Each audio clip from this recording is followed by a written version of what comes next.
Who wants to earn loyalty and respect and trust with your people?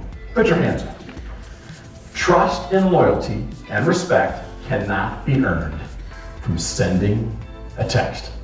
It can't be earned from sending an email here, folks. If you want to earn trust and respect, you know how you get it?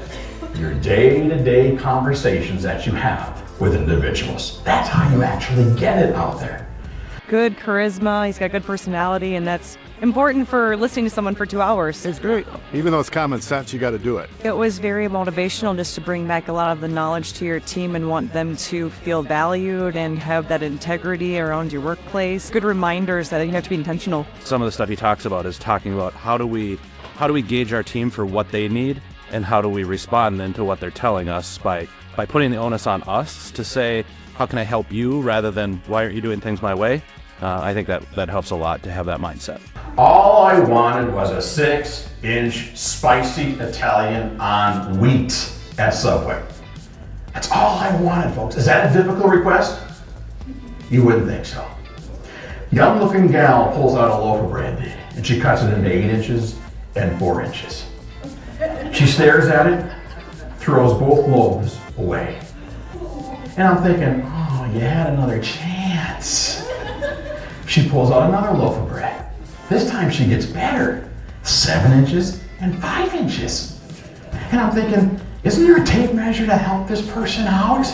Right? Again, she's staring at both loaves. She's getting ready to throw both loaves away, but then stops. Because guess who's behind her?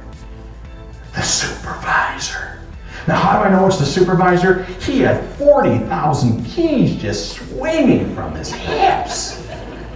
Regardless of what industry you're in, and everything is about the words coming out of your mouth and how you're saying them, because perception's realities. Yeah, John was good. John provided energy in the room and taught us a lot of things that I think that we inherently know, but sometimes we need that affirmation that we're thinking right. Right now in our industry specifically, the transition between a much older crowd and a much younger crowd now coming in forces us to think differently. For sure, I think it was great for our industry. I loved his energy.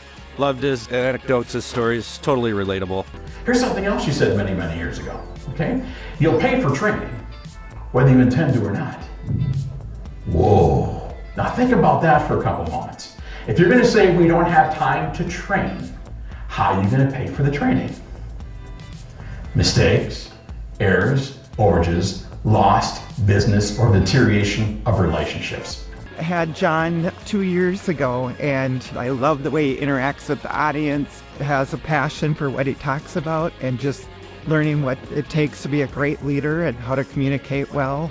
He was great. I love his new presentation. It's really fun and interactive. You have fun watching him. You think everybody got that, but yeah, he was funny. He was good at engaging the whole audience. Oh yeah, I took a lot of notes. There's a lot of things that I can take and fix some problems at work, I think. So I'm excited. Didn't check my clock once, so that was... Recognized. I held a focus group a year and a half ago. The only people that could attend the focus group, the only people, you could not have a college degree. People with high school or less. I wanted to get their perspective on how they look at the workplace. And here's what I learned. These people, high school or less, feel like they've been disrespected in the workplace. They feel like people look at them differently because they don't have a degree. Now listen carefully. They don't want to be treated differently, but they want to hear they have value. They want to hear they got worth. Interesting. Times as he's talking, you're able to put yourself in that position. You can be a team leader and still be a team member. John was really funny. We had a good time and we learned a lot. And being positive, positive, and ask questions. He made jokes, and that just kind of kept the whole morale of it up. Oh, yep. Yeah, better lead him how to keep your employees and keep them happy. It went really fast. I couldn't believe it when he said he was done. Took a lot of notes. It's wonderful. Take care of the people, and then they'll take care of you in the long run. I giggled a lot. He was entertaining. I think he was knowledgeable. He brought in some real life situations.